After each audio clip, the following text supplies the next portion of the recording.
من فترة كده لما بدأت دروس ثانوية عامة بدأت آخد بالي إن وزني بدأ يزيد جدا، وبقيت ألبس هدوم واسعة عشان محدش ياخد باله.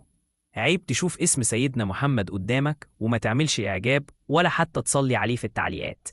فواحدة صاحبتي قالت لي طب ما تشربي جنزبيل، ده بيخسس جدا، وأنا خسيت 10 كيلو لما شربته.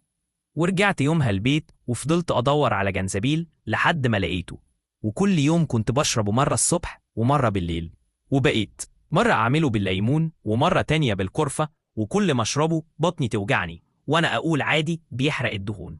وبعد ما الجنزبيل خلص رحت أقول لماما عشان تجيب لنا تاني، قالت لي إن إحنا ما عندناش جنزبيل أصلا، وطلعت بقالي أسبوع بشرب بهارات اللحمة تاني.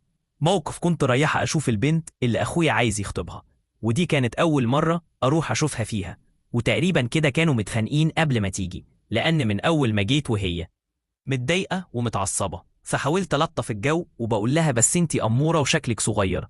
فرحت وقالت لي بجد؟ طب تديني كام سنة كده؟